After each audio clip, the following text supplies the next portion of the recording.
Na semana passada, na primeira mensagem, primeiro domingo do mês, semana passada nosso irmão Marco pregou, mas nós começamos a falar sobre o advento do primeiro Natal. E a nossa primeira mensagem falamos de como as coisas estavam antes do nascimento do Senhor Jesus Cristo. Falamos de algumas profecias que anunciavam que um dia Deus visitaria o mundo, não apenas como uma visita rápida, mas ele viria para habitar na terra. E João, capítulo 1, versículo 14, o Espírito Santo nos fala por meio de João, que é uma passagem fundamental para entendermos o que é o advento do Senhor Jesus na terra. E o Verbo se fez carne e habitou entre nós, cheio de graça e de verdade. Vimos a sua glória como a glória do unigênito do Pai. A palavra apropriada para esse versículo é: Deus tabernaculou conosco. Deus fez morada em nosso meio. O tabernáculo no Antigo Testamento era um santuário feito por mãos humanas. O nosso Deus, Senhor Deus, falou e deu ordem a Moisés e aos israelitas para construir um santuário montável e desmontável. E nesse santuário Deus iria habitar no meio do povo. O tabernáculo, bem como as leis mosaicas, eram, na verdade, sombra das coisas que viriam no futuro, ou seja, a própria pessoa do Senhor Jesus Cristo. Colossenses capítulo 2, 17 diz: porque tudo isso tem sido sombra das coisas que haviam de vir, porém o corpo é de Cristo. Nós sabemos que o que é uma sombra, né? Ela projeta algo, ela não é a coisa em si. Se vocês olharem aqui, a minha sombra, e eu perguntar: o que é isso aqui? É a sombra do pastor Fábio, não sou eu. De verdade, é apenas uma projeção do meu corpo. Então, o tabernáculo, ele era isto, né? Ele era a sombra daquilo que viria. Hebreus também nos fala, no capítulo 10, versículo 1: ora, visto que a lei tem sombra dos bens vindouros, não a imagem real das coisas, nunca mais pode tornar perfeitos ou perfeitos, com os mesmos sacrifícios que ano após ano perpetuamente eles ofereciam. Então, sombra é isso, representa, né? O tabernáculo representava Cristo, a língua mosaica também é uma representação da santidade de Deus. E esse termo tabernáculo é algumas vezes usado na Bíblia, se referindo ao corpo físico de uma pessoa. E morada da alma, por exemplo, 2 Pedro capítulo 1, versículo 13 e 14, 1 Pedro 1, 13 e 14, nós lemos: por isso, cingindo o vosso entendimento, sede sóbrios e esperai. Deixa eu descer. É 2 Pedro, desculpa. 2 Pedro, capítulo 1, versículo 13 e 14.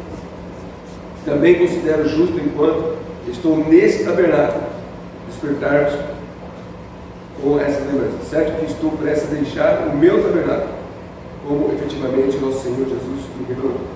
Então, o apóstolo Pedro está falando desse corpo. Quando ele fala do meu tabernáculo, ele está falando do corpo dele. Por isso temos essa revelação de João dizendo: e o Verbo se fez carne e tabernaculou, ou tomou um corpo e habitou entre nós. O contexto de João 1, ele parece unânime em afirmar que o Verbo era Deus. Aliás, ele diz isso, né? No princípio era o Verbo, e o Verbo era Deus, e o Verbo estava com Deus. Então, quando nós lemos João falando a respeito de Deus vindo ao mundo é que ele tomou forma do tabernáculo para cumprir as exigências da lei, para satisfazer as exigências que a lei impunha com relação a tudo que se referia a pecado e a remissão de pecados. Mateus 5, 17 e 18. Não penseis que vim para revogar a lei ou os profetas. Não vim para revogar, vim para cumprir. Porque em verdade vos digo, até que o céu e a terra passem, nem o i ou o tio jamais passará da lei, até que tudo se cumpra. Então, o Senhor Jesus Cristo veio cumprir a lei, satisfez aquilo que era o plano de Deus, para que nós pudéssemos, através dele, termos a vida eterna. E João procura demonstrar aos leitores do Evangelho, do seu Evangelho, que Deus, ele não apenas tabernaculou ou fez morada, mas também peregrinou em um corpo humano, demonstrando o seu saber, vivendo as pessoas, convivendo, comendo, falando, conversando. E em um certo momento ele desmontou o seu tabernáculo, ou seja, morreu. Mas ele o ergue novamente na sua ressurreição. E ele mesmo diz isso, né? Quando em João ele fala que destruirei esse santuário e em 3 dias o reconstruirei. Ele não está falando do templo, mas está falando do próprio corpo. Então hoje nós veremos, como a primeira mensagem foi no Antigo Natal, falando do antes, o que estava acontecendo antes, agora nós vamos falar do durante. Ou seja, os acontecimentos daquela noite maravilhosa, aonde as profecias, enfim, se cumpriram. E se hoje o mundo celebra o Natal, é porque Deus foi fiel à sua promessa e cumpriu a promessa de vir ao mundo. As pessoas, a maioria, não entendem o que é Natal, mesmo entre muitos crentes, né? Aos extremos. Alguns, por considerar que esses enfeites, essas luzes, não representam o verdadeiro Natal, rejeitam toda a história do Natal, rejeitam o fato de Deus se habitar e viver entre nós. E as pessoas do mundo, que não querem aceitar esse fato que Deus habitou entre nós, que Jesus se fez homem e morou entre nós, rejeitam qualquer símbolo religioso que fala ou que nos faz missão. Eu creio que não haverá, não vai demorar muito tempo para que algum deputado do PSOL, de rede, entre na justiça proibindo os símbolos natalinos, manjedoura, né? Menino Jesus. Não vamos botar só estrelinhas, árvorezinhas, luzinhas. Não vai demorar muito tempo. Não, esses símbolos só vão ficar dentro dos templos, não pode ter nas ruas. O Estado é laico, então se um prefeito colocar lá um painel, uma alusão ao nascimento de Cristo, isso tem que sair. Porque o mundo rejeita. Mas eles podem rejeitar à vontade. O fato é que isso se concretizou quando Jesus Cristo veio ao mundo. Lá em Lucas,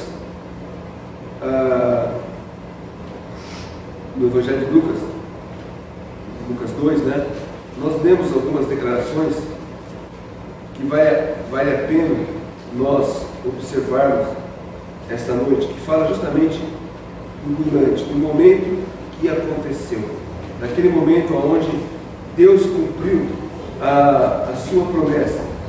E então nós vemos, por exemplo, no versículo 20, Lucas 2, no versículo 6 até o versículo 20. Estando eles ali, aconteceu completarem os dias, e ela deu à luz seu filho primogênito, enfaixou-o e deitou numa manjedoura, porque não havia lugar nas hospedarias. Havia naquela mesma região pastores que viviam no campo guardavam o seu rebanho durante as vigílias da noite. E o anjo do Senhor desceu aonde eles estavam, e a glória do Senhor brilhou ao redor deles, e ficaram tomados de grande temor. O anjo, porém, lhe disse: não temais, eis que vos trago boa nova de grande alegria, que será para todo o povo. É que hoje vos nasceu, na cidade de Davi, o Salvador, que é Cristo o Senhor. E isso servirá de sinal: encontrareis uma criança envolta em faixa, deitada na manjedoura. E subitamente apareceu com o anjo uma multidão da milícia celestial, louvando a Deus, dizendo: glória a Deus nas maiores alturas, e paz na terra entre os homens a quem Ele quer bem. E ausentando-se deles os anjos para o céu, diziam os pastores uns aos outros: vamos até Belém e vejamos os acontecimentos que o Senhor nos deu a conhecer. Foram apressadamente e acharam Maria e José e a criança deitada na manjedoura. Vendo-o, divulgaram o que tinham visto. Vendo-o, divulgaram o que lhes tinha sido dito a respeito deste menino. Todos os que ouviram se admiraram das coisas referidas pelos pastores. Maria, porém, guardava todas as palavras, meditando-as no coração. Voltaram aos pastores, glorificando e louvando a Deus por tudo que tinham ouvido e visto, como lhe fora anunciado. Algumas declarações que nós observamos aqui, por exemplo, que falam do exato momento do nascimento de Cristo, ele diz: completaram-se os dias. Naquela época não havia um pré-natal, né? As mulheres, elas calculavam o tempo da gravidez, imaginavam quanto tempo demoraria. Provavelmente havia realmente alguns cuidados que tomavam, mas elas não iam até o médico, não faziam os exames para ver o batimento do coração, como hoje a gente vê, né, que parece um serrotinho, quando você ouve o coração da criança, tão disparado, parece um serrote, né? Mede a criança, faz tudo. Com pouco tempo já pode até saber o sexo. E aliás, aqui antes, né, sem algum exame de pré-natal, Maria já sabia o sexo do seu filho. Não precisava fazer chá de revelação, porque ela já sabia que a criança que iria nascer era um menino. Então completaram-se os dias. O dia do nascimento de Jesus aconteceu. Outra coisa, completando-se os dias, deu à luz ao primogênito. E aí então nós vemos o anúncio dos anjos: é que hoje vos nasceu. Então, completaram-se os dias, deu à luz, hoje nasceu. Enfim, o grande dia do nascimento é hoje, aconteceu. E a prova disso é que vocês vão ver uma criança envolta a panos numa manjedoura. Ela vai estar deitada numa manjedoura.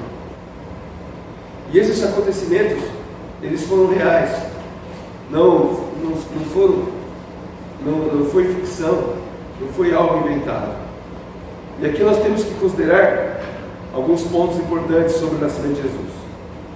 Em primeiro lugar, o nascimento de Jesus, ele testemunha que ele se tornou verdadeiramente humano. O nascimento de Jesus testemunha que ele se tornou homem. Deus se fez homem, Deus se tornou humano. O seu corpo não era uma ilusão, não era o tipo de uma aparição espiritual. Ele nasceu totalmente humano, feito de carne e osso. Na sua infância ele chorava, ele precisava dos cuidados de Maria para se alimentar, para trocar as suas roupas, né, suas fraldas. Maria cercava ele todo cuidado, como toda mãe cuida de uma criança. Ele ali era cuidado. E isso é importante porque é impossível alguém querer contradizer essa história, porque ela é um fato real. Dizem que existem muito mais fatos históricos a respeito do nascimento do Senhor Jesus Cristo do que, por exemplo, sobre a vida de Napoleão, que viveu bem antes, né? Bem depois do Senhor Jesus, bem mais próximo de nós. Então, ele se fez carne, ele habitou entre nós, ele viveu, ele teve 1 ano, teve 2 anos, teve 3 anos. Jesus cresceu. Em segundo lugar, o nascimento original de Jesus indica que ele nasceu sem herdar o pecado.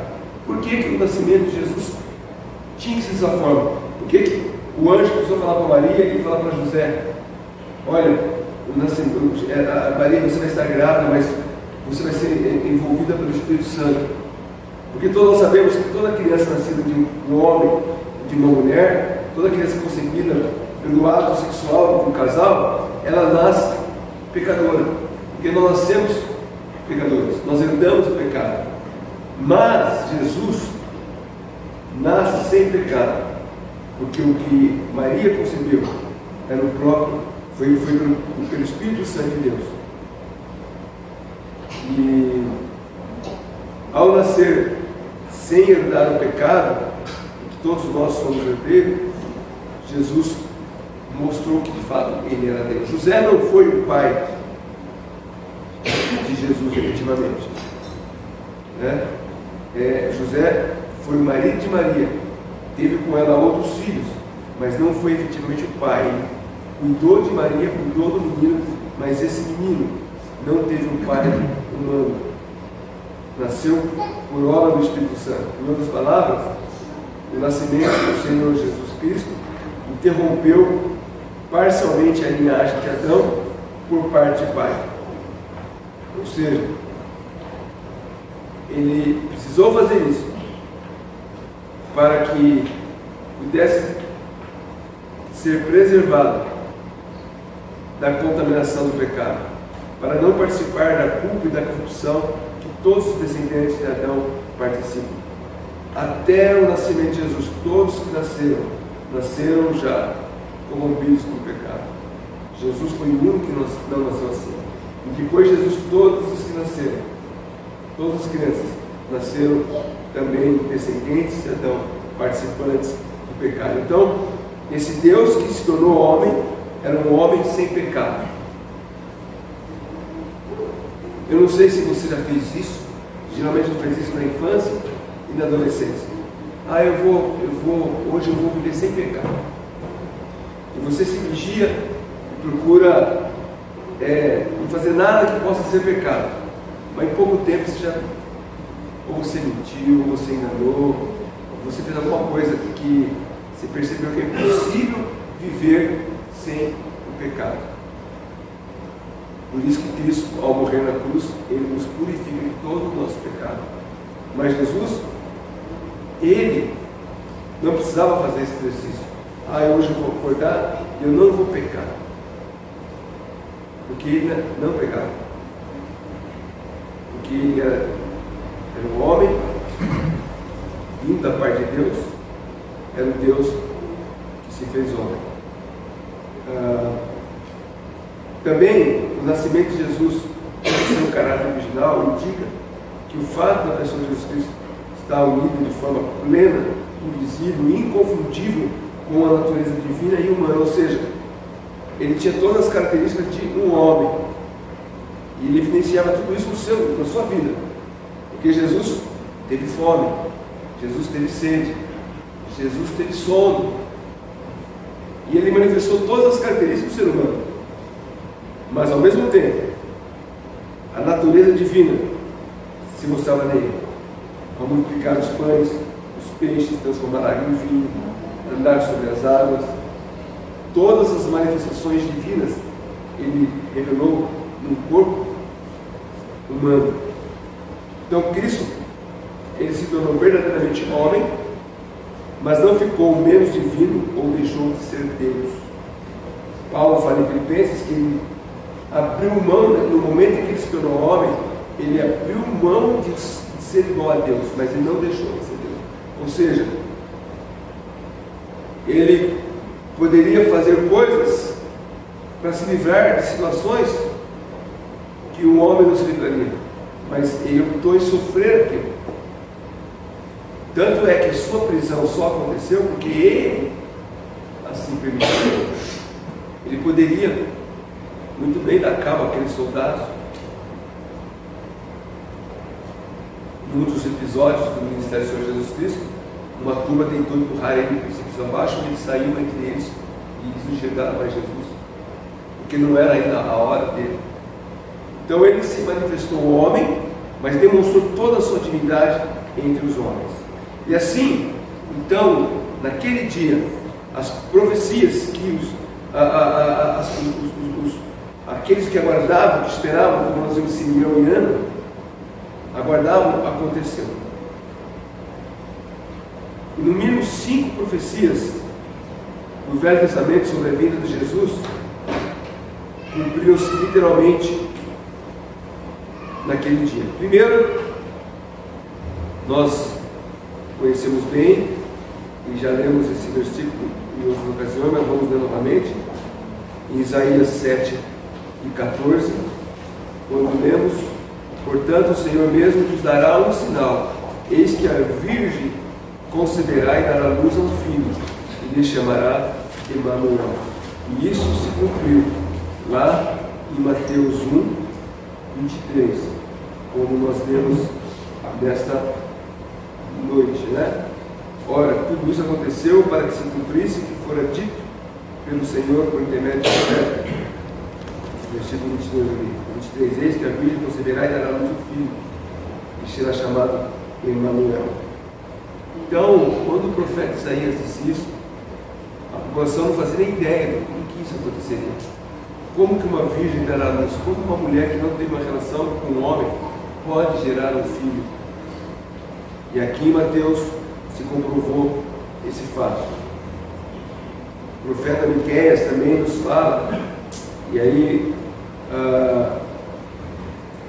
nós também falamos desse versículo hoje, Miqueias capítulo 5, versículo 2.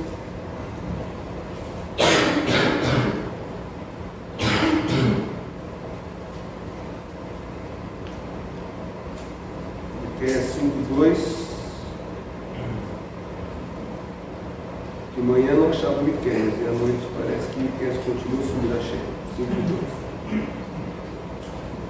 As folhas da Bíblia fininha acabam se mudando e não vê.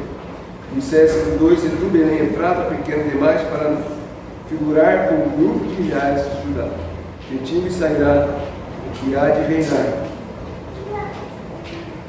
de Judá. De ti sairá o que há de reinar em Israel, cujas origens são desde os tempos antigos, desde os dias da eternidade. E novamente, isso se confirma lá em Mateus capítulo 2, versículo 6. Versículo 5: e Belém da Judéia responderam eles, quando foram indagados, né? O rei Herodes, quando chegaram até o rei Herodes para saber onde Jesus estava, e o rei Herodes queria saber o que estava acontecendo, que rei é esse dos judeus, e de onde eles viriam, de onde ele viria. E aí os escribas dele responderam: em Belém de Judá. Porque assim está escrito: e tu, Belém, terra de Judá, não és de modo algum menor entre os principais de Judá, porque de ti sairá o guia que há de apacentar o meu rebanho. Então, duas coisas que não foram coincidências, foram profecias que se manifestou a respeito da pessoa do Senhor Jesus Cristo. Ainda outra profecia que aconteceu e que às vezes passa desapercebido, já não é relativo ao nascimento em si do Senhor Jesus Cristo, mas aos primeiros dias do seu nascimento. Oséias 11, versículo 1: quando Israel era menino, eu o amei, e do Egito chamei o meu filho. Justamente quando Jesus foge para o Egito, como lemos essa noite, retornando de lá apenas depois, quando o perigo que cercava ele tivesse sido eliminado. E nós vemos exatamente isso aqui em Mateus capítulo 2, versículo 15. E lá ficou até a morte de Herodes, para que se cumprisse o que fora dito pelo Senhor por intermédio do profeta: do Egito chamei o meu filho. E novamente, não é coincidência, não é por acaso. Deus, de propósito, ou não de propósito, mas de maneira soberana, Ele fez com que essas coisas acontecessem, para que a sua palavra fosse validada por meio dos profetas do Antigo Testamento. Lá em Números 24, 8 diz: Deus tirou do Egito a Israel, cujas forças são como as do boi selvagem, consumirá as nações, seus inimigos, quebrará de seus ossos. Deus tirou do Egito a Israel. Assim como o povo estava no exílio no Antigo Testamento, o Senhor Jesus ficou no Egito como um exilado também, tomando ali guardados pelos seus pais até o momento que ele pudesse vir para assumir o seu ministério. E ainda mais uma coisa triste que aconteceu, que lemos lá em Jeremias 31 e 15, tudo isso num curto pedaço, espaço de tempo, quando Jeremias profetiza algo que talvez no momento as pessoas não compreenderam o que de fato significava. 31, 15: assim diz o Senhor: ouvi um clamor em Ramá, pranto e grande lamento. Era Raquel chorando por seus filhos, inconsolável por causa deles, porque já não existem. Por que essa profecia foi dada? Porque Herodes, furioso por ter sido enganado pelos magos, ele então pede para que todas as crianças de 2 anos para baixo pudessem ser mortas. Por que de 2 anos para baixo? Porque Jesus já tinha provavelmente essa idade. Os magos chegaram, embora na representação do Natal, na manjedoura, aparecem os magos. Na verdade, os magos só foram encontrar o Senhor Jesus cerca de 2 anos depois do nascimento, já numa casa, não na estrebaria. A gente percebe esse detalhe quando lemos Mateus 2, versículos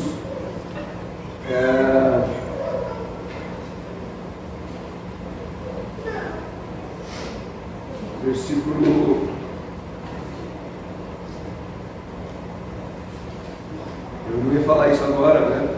Me veio à mente aqui. 2:10: e vendo eles a estrela, alegraram-se com grande intensidade.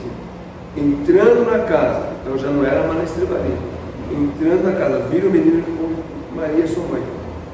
Mostrando-se que pegaram os seus presentes, ou licença em mirra. Mas a profecia de Jeremias, então, acontece justamente porque, ao ser enganado pelos magos, Herodes então teve uma ideia: bom, se ele nasceu há cerca de 2 anos, é fácil, vou eliminar todas as crianças, todos os meninos de 2 anos para baixo.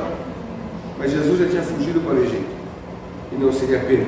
E é justamente o que Mateus fala no versículo 17, capítulo 2. Então se cumpriu o que fora dito por meio do profeta Jeremias: houve seu clamor em Ramá, pranto, choro e grande lamento. Era Raquel chorando por seus filhos, inconsolável, porque não mais existiram. Então essas são profecias que aconteceram lá imediatamente no nascimento, ou pouco depois do nascimento do Senhor Jesus Cristo. A primeira infância de Jesus termina com uma frase que eu gosto muito, lá de Lucas, capítulo 2, versículo 40. Crescia o menino, se fortalecia, enchendo-se de sabedoria, e a graça de Deus estava sobre ele. Então, o menino crescia, se fortalecia. E assim Jesus, ele foi se desenvolvendo. E na semana que vem veremos o depois, né? O que aconteceu com Jesus depois do seu nascimento e quais foram as consequências para toda a humanidade. Mas aqui nós vimos que aquelas profecias que foram cumpridas no nascimento do Senhor Jesus, aquelas que nós vimos aqui, né? Para que se cumprisse a profecia, encontrará o menino na manjedoura, todas elas que nós lemos essa noite, nos fala, elas foram feitas para que nós pudéssemos ter não apenas uma comprovação histórica registrada dos fatos, né? Mas também para que nós pudéssemos saber que, assim como, e eu falei isso de manhã, assim como essas profecias foram cumpridas para o nascimento de Jesus, as demais profecias também serão cumpridas. Quando a Bíblia diz que Jesus nasceu durante o período em que José e Maria viajaram de Nazaré para Belém, por causa do censo que estava acontecendo, sabemos que José precisou ir para Belém porque ele era de lá, para se registrar. Isso, então, serviu para cumprir aquilo que estava escrito, como nós vimos em Miqueias 5:2, porque Jesus teria que nascer em Belém. Toda vez que eu leio isso, eu lembro de que Belém é uma cidade que estava no alto, e a cidade chama Casa de Pão, e nós sabemos que um dos títulos que Jesus recebe é: ele é o pão que desceu do céu, que veio do alto. Então, não foi por acaso que José foi para Belém. Havia sido profetizado por Miqueias, e assim se cumpriu por meio do recenseamento que foi feito na época do Senhor Jesus Cristo. Para vocês terem uma ideia, quando Miqueias fala de Belém, ele não fala como uma grande cidade. Belém era uma cidade muito pequena, praticamente era uma vila, não era muito famosa, não tinha nada de atração ali, ou uma atração turística, ou algo que pudesse fazer as pessoas num feriado prolongado: vamos para Belém, o que tem lá? Não tem nada, você não vai para a cidade. Se você não tem parente lá, você não vai para a cidade. Uma cidade que não... Me desculpe o que eu vou falar aqui, mas quem passa férias em Hortolândia? Ninguém, né? Nem Campinas, né? Imagina alguém que mora em um lugar: você vai passar férias em Campinas. Só se tiver parente aqui, e vai passar uns dias com ele. Estava conversando com o Enzo nesses dias de ensaio. Ele falou que ele viajou para a casa do avô dele, e ele no ônibus dormiu, acordou e não chegava. Aí como achou a cidade? Boi Bravo, é isso? Gado Bravo. Eu falei: deve ser o nome de um sítio, né? Mas aí o doutor falou: não, a cidade chama Gado Bravo. Então, quem que vai visitar Gado Bravo? Só quem tem parente lá, né? Quem vai visitar Belém? Ninguém. Uma cidade insignificante até então. Então, para chegar em Belém, para o nascimento de Jesus, não foi nada fácil. José, ele não chamou um Uber, não chamou um carro, um outro carro, pediu para um amigo levar ele de carro. Ele foi com Maria, montado num jumentinho, uma viagem longa, e ao chegar lá, ainda não encontra um lugar para se hospedar. Quando você faz uma viagem longa, a primeira coisa que você quer fazer é o que é? Entrar no quarto e deitar. Dar uma descansada, depois você levanta, toma banho. Maria não podia fazer isso. Não havia vaga na hospedaria, era pressa da luz, e Jesus então nasce no ambiente do estábulo, porque ali, como vimos em Lucas, foi deitado numa manjedoura. E enquanto Jesus estava naquela manjedoura, um grupo de pastores foram visitar a criança. Esses que nós vemos em Mateus receberam o anúncio dos anjos. Esses sim estavam no momento do nascimento e foram lá visitar o menino após essa visita que os anjos lhe fizeram, e estavam apacentando o rebanho durante a noite. E ali então os anjos falaram com ele e eles saíram para ver aquela criança. E ali então eles puderam constatar de fato que foi dito era verdade. Mas Jesus ainda tinha outra coisa: completando esses 8 dias ele precisava ser circuncidado e consagrado ao Senhor no templo em Jerusalém. Está lá em Lucas 2, versículo 21 e 22. Completando-se 8 dias para a circuncisão, o menino deram o nome de Jesus, como lhe chamaram o anjo antes de ser concebido. Passados os dias da purificação deles, segundo a lei de Moisés, levaram a Jerusalém para que apresentasse ao Senhor. Então veja, o estudo do povo Israel, judeu, toda criança ao nascer, ela é circuncidada. Ela tem ali, né, uma prática de todos os judeus. A criança, elas cortam a pele do pênis da criança, circuncida ela. E então Jesus passou por esse processo também.